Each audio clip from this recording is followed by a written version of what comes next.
The Old Montreal walking tour has several stops and takes up the better part of a day. The first stop on the Montreal City Walk is Notre Dame, just a 10-minute walk away from my hotel. The Basilica is a popular landmark in Old Montreal. Completed in 1829, it's a Gothic Revival masterpiece.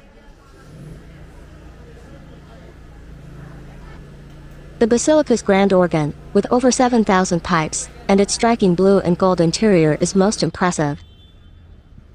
It also hosts a spectacular light and sound show called Aura, that features vibrant projections, accompanied by a dramatic musical score.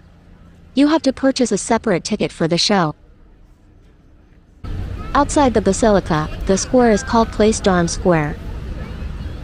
This monument commemorates Maisonneuve, the founder of Montreal. He established the city in 1642.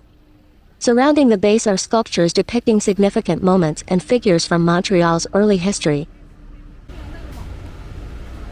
People are also gathering in the square for a music performance. From the Basilica, head north along St. Paul, a pedestrian-only street, toward the sites near the river.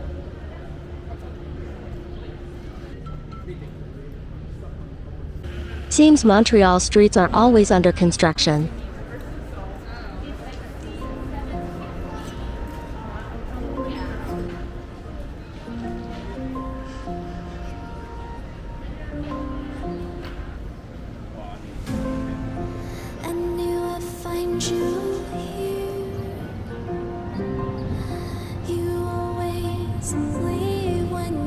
The wheel offers 360 views over Montreal via the St. Lawrence River.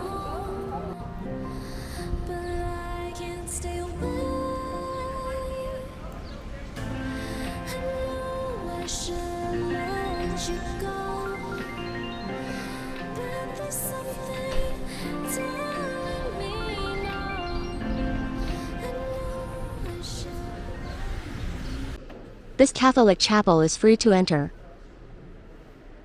Inside there are historical arts and stained glass. It has features and unique nautical theme.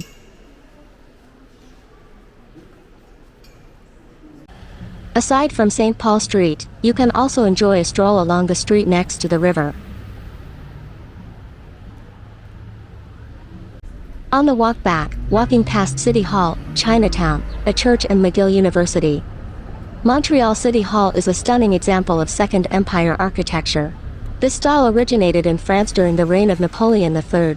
Its most prominent features are ornate detailing and steeply sloped roof with flat tops. Right next to City Hall is a small history museum, where I overheard an intriguing piece of history.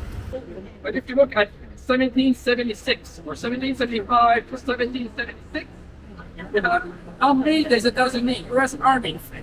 So that's when the U.S. came to this area and said, why don't you come with us? Be part of the colonies in the U.S., forgetting about this revenue.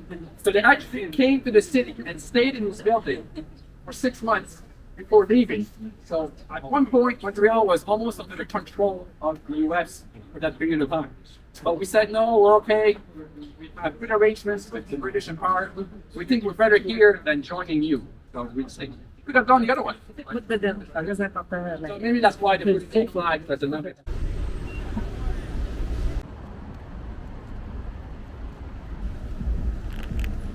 Montreal's Chinatown dates back to the late 19th century when Chinese immigrants arrived to work on the Canadian Pacific Railway and later settled in the area. Initially a small community, it grew into a hub for Chinese businesses and cultural activities. Over the years, it has become a multicultural space while preserving its roots. It offers a mix of restaurants, bakeries, and specialty shops. It's a lively destination for exploring Asian culture and enjoying authentic flavors.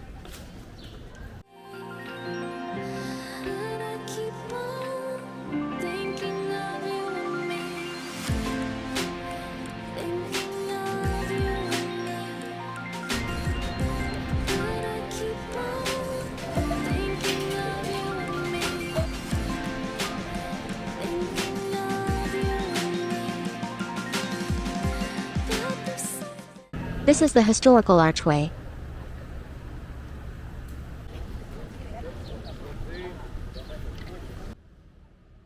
On the way from Chinatown to McGill University, you can stop by another church that's free to entry. St. James United Church is unique for its hidden history. Its grand Gothic revival facade was obscured by commercial buildings for nearly 70 years before being revealed in the 2000s. Built in 1889, it was once the largest Methodist church in Canada, reflecting the city's diverse religious heritage. Its restoration highlights its intricate stonework and stained glass, making it a standout piece of Montreal's architectural and cultural history.